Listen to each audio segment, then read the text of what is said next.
you always got to have fun with it. Even though it's a serious game, a lot of emotion is into it. But the main thing is just to have fun out there, just enjoy what you're doing. Happy days are here again. My, oh my. Welcome back. It's another edition of Enough Said. My name is Dan Barreiro, joined as always by Justin Gaard and a beaming Lori Fisher, still basking in the aftermath of a big, dramatic, maybe seismic authoritative Minnesota Vikings victory. No, I was smiling because I think we should take Justin Jefferson's motto and have fun. I thought that was your motto. I thought that was our motto. We've been doing this 5 years. We've been trying. I thought this was always supposed to be fun. We're trying to bring you along to it. Yeah. Well, thank you. Yeah, we're trying to get to that place where you feel like You're you can having open fun. up a little bit more. Well, it's always a party on Friday nights with you two. So there's no question about that. You think us, you think party. Maybe not. 9:30. Everybody does. Yeah. Okay, Let me kick everybody out at 10. Okay, so the Vikings won last Sunday. They play this Sunday against the Cleveland Browns. Quarterback Kirk Cousins is getting a lot of love, right, from everybody right now with his performance. And we're still waiting to hear if Dalvin Cook is going to play. He said this week that he is attacking rehab every day really hard, Dan. Doesn't matter. A week ago, I was in the group that said, well, if Dalvin can't go, everything's going to change. It's over. Now, take as much time as you need, Dalvin. Get healthy. Be fine. Yeah, get healthy. If it healthy. takes 6 weeks, that's fine. Because why? We got a running back who's just as good. Alexander at least that's Madison. the theory. Yep. And we got a quarterback who might be better than a combination of Montana and Aaron Rodgers. And you, of course, feel vindicated on the whole I don't know what Kirk the big deal Cousins is. discussion. Yeah, I'm not sure what the big deal is. We've gone from, I don't know if he's the guy, to now you guys are ready to extend him to a lifetime contract. Can we let it play out a little longer, please? Speaking of Dalvin Cook. Big victory, but let's let it play out a little longer. What did Dalvin Cook say this week about his quarterback? That's what he calls him, his quarterback. What did Dalvin Cook say about Kirk Cousins Refresh this my week? memory. I might have missed Best it. in the game. Now, there was one caveat. It's a rather large caveat that even me, as president of Cousins Condos, general manager of Cousins Condos, said keep him clean. He's going to do it better than anybody else. That's a big Ron Rosenbaum but. Even I understand that. But it's got to be their number one goal for the rest of the season, regardless of what Cook's doing. And I think he'll probably play this week, I would imagine, because this is a big game. They're underdogs at home, by the way, 1.5 or so against Cleveland. Which is weird. Playoff team from a year ago. Disrespectful. Everybody loves Baker. Everybody loves Stefanski. But that's got to be their number one thing the rest of the year is like just give him a little bit of time, give him the weapons, and he, as you had once said, finish the job. He's playing great. But as we know with Cousins, it can turn at any given moment. I'm going to stand tall for the defense a little bit. Okay. Because in all of this gushing Mark Sanchez-like, frivolity about he's the greatest quarterback of all time. Mark Sanchez, by the way, did color analysis. Did the game, for Fox. At the game. That's my reference there. Second, here's your stat. I don't know if you've paid attention to this one. Through the last 2 second halves, your Vikings defense has scored one more touchdown than your Vikings offense. That's true. That is one. It was the pick six. And they've actually, after having huge breakdowns the first halves of both games, really bad against Seattle early, they tightened things up. And part of it was Seattle couldn't get on the field because our drives went so long, even if they ended in field goals in the second half against Seattle. But the fact is, they did frustrate that offense, and they did play a little bit better. Now, of course, you want to see it start from the beginning. But I think, again, they're getting a little bit too much abuse because everybody is ready to invest in Cousins Condos. Well, some of that is because of the expectations, whether it's fair or 30 not. seconds. We've had higher expectations, even though the quarterback's making $40 million. We had expectations that the defense played a lot better than a year ago. Right. We thought that it would, even if Anthony Barr never plays again, right, because of the guys that were coming back. Seems Harrison likely Smith, at this point. Eric Kendricks, the defensive line, the fortifications they made in the offseason. Expectations were that the defense did do that. So I think people were almost surprised that there's been a couple of games where they've given up huge plays. They've had missed assignments. They broke down. Major explosive plays against Arizona. But to your point, they fixed it and they figured it out. They responded. That's still that's a huge thing, the way Zimmer wants to play, 100%. Enough said. You know what? What? You know what nobody's talking about right now? Vaccination Kirk status. Cousins' vaccination status. Yeah. Suddenly, it's not. People are regretting it's not their even own coming That up. is a good point. But you know what could bring it back? What if he misses a game now because I know. That was always the nightmare. Yeah. He gets him we're to the gonna edge move of the Super Bowl and can't play in it because he's not vaccinated. Lori doesn't want us We're to already talk talking. about We're this. talking Super Bowl at the end of the show. That's right. Yes. That's We're right. going to get to the Timberwolves. Mark Lori and Alex Rodriguez were in town, and the future Coners say they're excited about being here and that they don't have plans to move the franchise. Glenn Taylor said it was never about the money. No, Never is. That he's It's never about the money. He's selling the teams to the right people. Of course, yeah. Here's what ARod had to say. Yeah. I know how difficult and hard it is, the road to a championship. It took me 15 years, but I'm really excited to bring my experience both in business and in sports and in the locker room to Minnesota. So do we think ARod's going to do what he did as a player? When he started in Seattle, right? Then went to Texas, got $250 million in that deal. Correct. And then said, you know what? I'm just going to go to the Yankees. They seem to. Why don't I join that team? Because trust me, ARod, we know how hard it is too. 15 years, hold my beer, ARod. It's been 30 years and they haven't even sniffed it. So you wonder, we talked about obviously Rosas last week. They were welcomed on Monday. I think that was the official welcome to the Timberwolves franchise for the new owners. Yeah. Here's what you're dealing with. Right. No, it sounds good, but this is kind of the people that you're running with now. Yeah, we have no idea if they're going to stay. We do know they're going to want a new arena. We do know they're going to want to go to Tolosa at some point, and odds are they're probably not going to win for the foreseeable future. Well, it's very obvious Mark Laurie does not listen or watch enough said, because I tried to tell him when you have that press conference, don't waste your time with the core value nonsense, and we got to establish the 3 core values. It's going to take a while, by the way.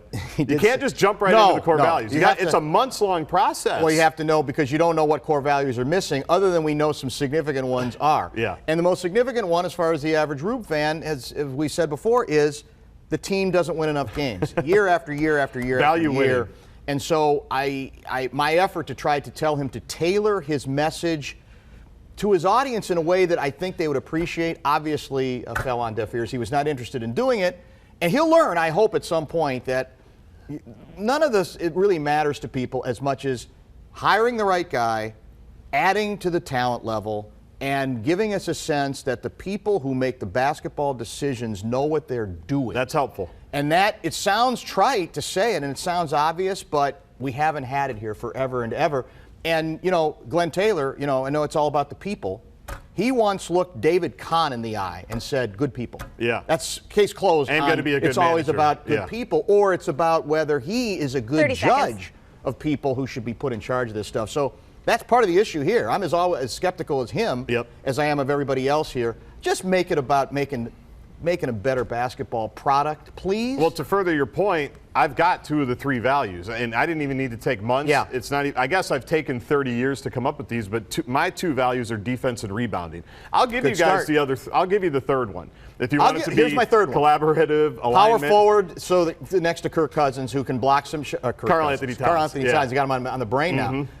To make him to minimize his defensive inadequacies. Okay, so how about that? So let's write them down. Yeah. Defense, rebounding. How long did it take us? And a power forward. How long did it take us? Lori just said 30 seconds, and we figured it out by then. We should have charged a consulting fee. We could probably, with him, made like about $150,000. Defense, rebounding, and a power forward. Next up, we're going to get to a more serious topic. In a surprise move, charges were dropped against a man who was about to stand trial in the murder of 2-year-old Levante King Jones.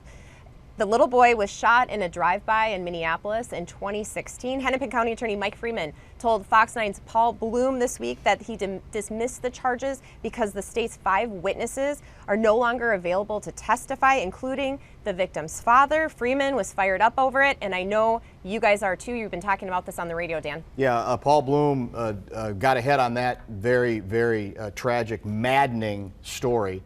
And I guess if there's any good news out of it, it's that the person that prosecutors believe is responsible for the death, the murder of that 2-year-old child, is in jail. that he is in prison and will be for an extended period. On something else. Something else. Yep. That's still not justice. One of the witnesses, by the way, passed away. There's not much that does happen. One of them is facing another homicide charge, if I'm not mistaken. Right. Shows you how complicated this thing is. But the fact that, according to, prosecutors, the father of the 2-year-old child who was murdered is not being cooperative is so maddening and so infuriating.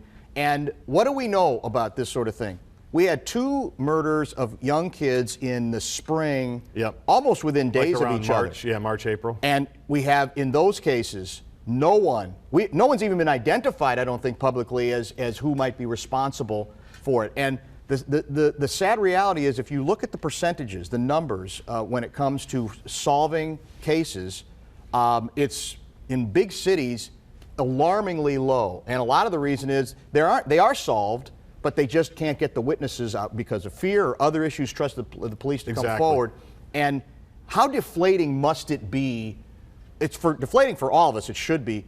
How maddening should it be in those communities, the helpless feeling of we think we know who did it and we're not going to be able to do anything about it. What does that do to break down things in a town? It's got to be complete despair. I mean, it's got to be despair, right? And even family members have said, we can't get him to cooperate either. That to me is the most damaging and the most, like I said, the one that makes you just feel desperate about the whole thing. The own kid's father won't cooperate. And you're right, it's multi-layered.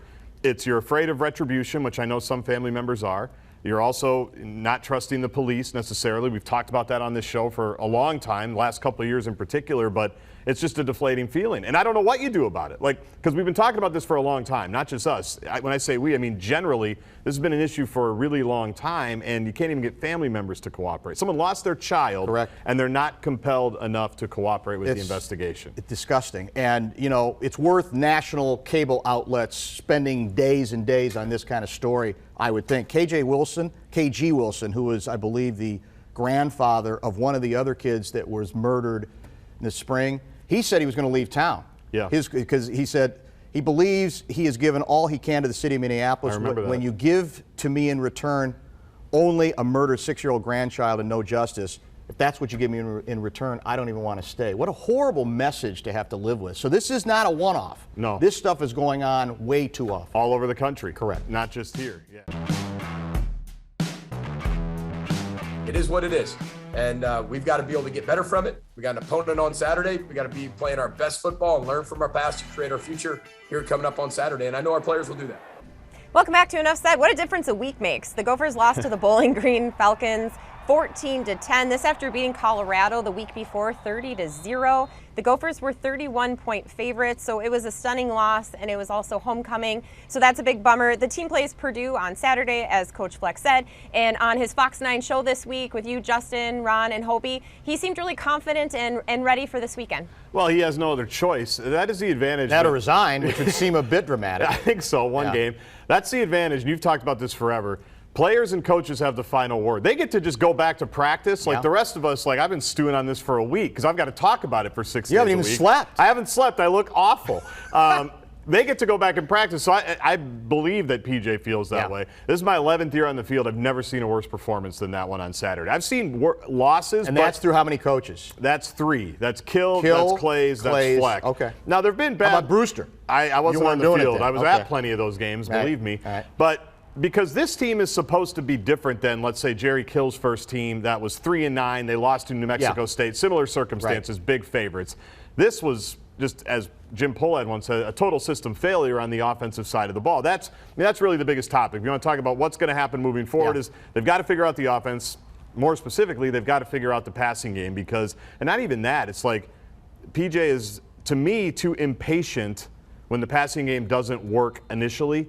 He just shuts it down. 2 bad passes in a row or 2 incompletions, and he says, I'm going to run the ball. And for 20 consecutive non-conference games, they got victories doing it.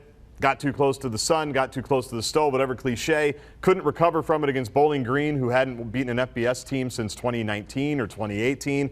And that's what they got to figure out is where is this passing game going? In our business, the thing you're supposed to say almost after every cataclysmic loss is, got outcoached. And I've tended to not go there because it's too easy and it's simplistic, and as fun as it is to say it with the adrenaline going, it's not always necessarily true. That's how I felt after this game. I felt as if they looked utterly unprepared to play a football game, and because there was nothing fluky about what the opponents were doing. There weren't like a lot of trick plays. It was at the line of scrimmage, our offensive line, the one you've told me is the greatest in history, couldn't handle simple stunts. They couldn't handle blitzes. The QB couldn't handle blitzes. I don't know if he has the opportunity to. But that, to me, is the alarming part, and that's where you got to make sure it doesn't end up being more than one loss. And that is their opportunity, but that's also the concern. Can you fix that kind of offensive ineptitude very quickly? I don't know, but they better do it fast. Well, he said it's the most inconsistent. I've never seen more inconsistent swings from 4 games. They're very experienced, especially on that offensive line, so they should be able to fix it. If not, then you're in trouble.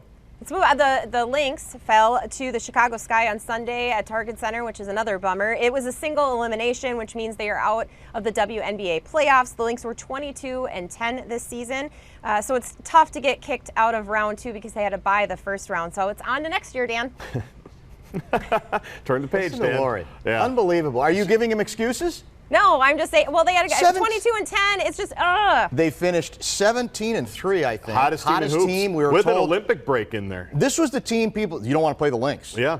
The postseason. Guess what? We're out and one. Now Chicago again, wanted it's to play. sudden and Yeah. it's weird, but you're at home, and the parts of the game I saw, I'm going back and forth between the Vikings game and the Lynx game, and every time I'm on the Lynx game, and Chicago's missing a shot, they're getting the rebound every time. I did not see what I like to believe would be the sort of concerted effort to say, this is it, man. If we're going to make a run, it has to start here.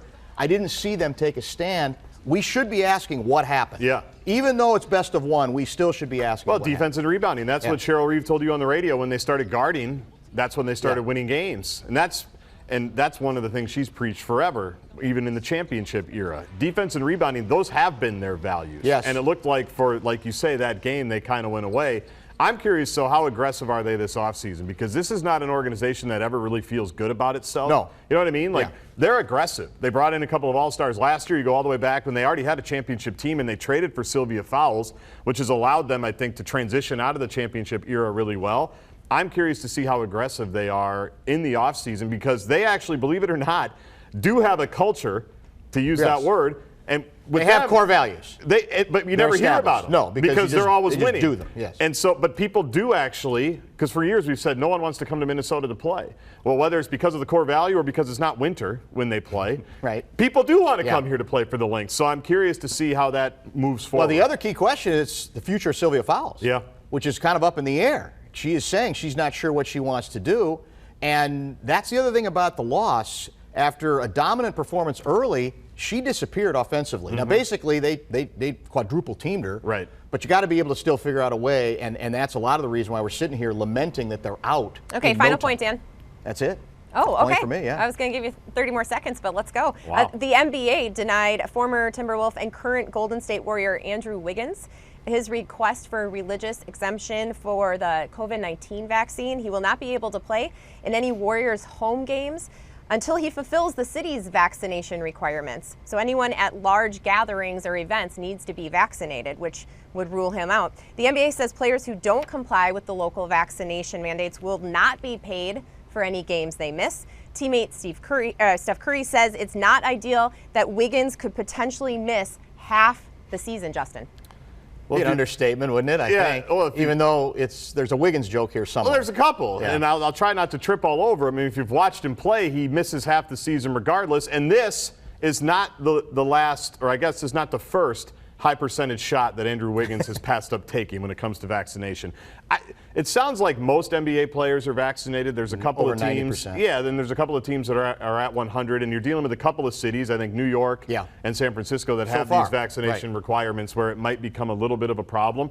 I don't know. How do you feel about this? I know that we talked about it on the radio that if San Francisco's letting visitors come in and not have to be vaccinated, that to me is ridiculous, especially for the reason that they gave, which is basically like we need the money. Yeah. That to me is completely unfair and ridiculous. But so I don't know what the answer I is. don't know if their lawyers have made it sound as if it would be a tougher legal hurdle to climb. But the message that was sent out of, as you say, San Francisco, the Department of Health was, well, we're economically in a really soft, kind of vulnerable state. Yeah, we need people to come. If and spend money. LeBron James wants to play without being vaccinated in our town, we want people there to be interested in it. So go ahead. Now LeBron is vaccinated, but you get my point. Yep.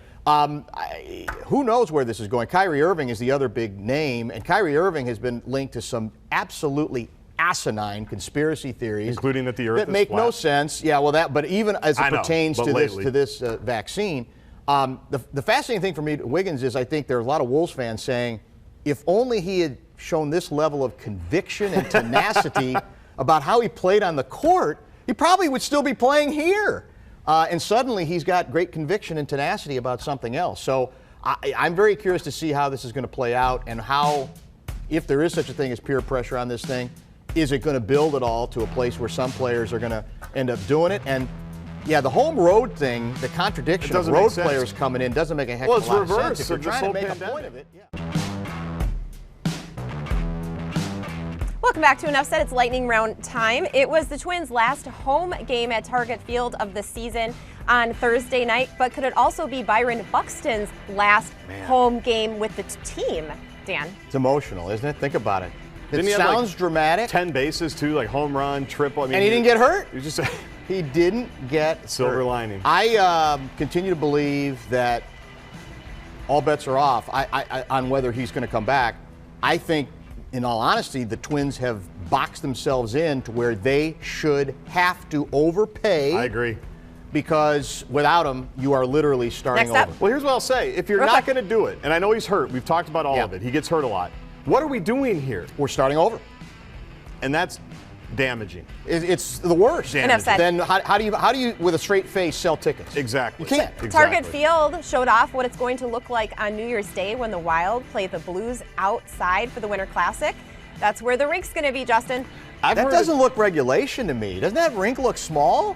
No. You think they got that all measured right? Yeah. Okay. Well, first of all, I love the jerseys. I think the jerseys are awesome. Wait, we already talked about that. We talked about that about a month ago. Way too busy. Did I too hear much that it's going to be a night game at Target Field? Yeah, so course it is it going to is. be chilly. That Okay, is next gonna up. be very Good atmosphere. cold. Good atmosphere. Hopefully. Illegal Britney's Tickets, back. by the way, aren't cheap. Well, I no, mean, that doesn't surprise you. I know we're the state of hockey, but they might be biting off a little more than they can chew. Okay, next up. Illegal victory for Britney Spears. Her dad, Jamie, has been suspended from her conservatorship. She called it abusive. Dan, you don't really care much about this. Well, it's not even a matter of caring. I just haven't necessarily been willing to say, because the father, there might be some significant issues with him, that she's okay. Because I think there's signs that she ain't okay. So play it out. I'm fair with that after all these years. Let's see how it goes. Well, the Free Britney thing, I think, leaves a lot out about her own behavior. If you look at her Instagram, Which you do right daily. now, You do very closely. I do, and yeah, she definitely needs some help. Let's just put it that way. Okay. Okay. And You would know better than us. Speaking Yeah. of Instagram, I think she should just be off Instagram right now, in my opinion. Speaking Have of you thought Instagram, about being off Instagram yourself? She's so serious. Could it be healthier? In my opinion. Yes, Yeah, yes, probably it would would. be healthier. Yeah. Instagram Kids is that we've talked about Speaking this of before. that, Is yeah. on hold for now. The social media site That's was good. creating a special version app, and it has been fiercely criticized for obvious reasons. Justin. Yeah, we don't need this. We don't need this. We don't need it. We don't. Someone need else is it. gonna We don't do need it. I know someone else is going to do it. I know they can't stay kids forever. Like, we've got enough. Genie's out of the bottle. I know man. it is. What are you gonna do? I know, but the kids don't need their own Instagram, No. right? They don't. Right. You're absolutely right. They don't. But they actually would say they don't need some stuff they're already on now. Yeah, that's true. And where I don't know Yeah. where it's going to end. And man. finally- we're in a Maybe tough kids should period. just all live on their own and do whatever they want. Maybe Yeah. maybe that's where we're going. Then- No rules. Could it go any worse than it is now? Probably not. Probably not. And the NFL and Pepsi announced the the Super Bowl here we go. halftime show Oh, my goodness. come February. Rolling Dr. Stones? Dre, Snoop Dogg, Mary J. Blige, Eminem, and Kendrick Lamar. My He's the goodness. one guy that I don't know. I know all of them, grew up with everybody except him. Yeah, So I'm not big on him yet, but I will I like listen Kendrick to him. Lamar the best of all those individuals. Do you? Yes, actually. Musically speaking, yeah, I kind of do. But go ahead. It's for you. It's in your wheelhouse. For Lori, it's in her we wheelhouse. can't wait. We can't wait. I'm going to just get out of the way. I'll just get out of the way. If the halftime show hasn't actually happened, are you allowed to call it the greatest Super Bowl halftime show of all time? No, you're not. Oh, you're not? Because that's what I think this is. What if this they has blow the it? potential to be. You know what? How I it works. agree. I agree. Sometimes you put all-star teams together. You're right. Not enough basketball. And it implodes. Yeah. It blows up on you, and you end up coming away saying, you didn't even get the best out of what each of them has to offer. The mashups are going to Just be saying. amazing. That's what this Amazing. has going against it. Major expectations.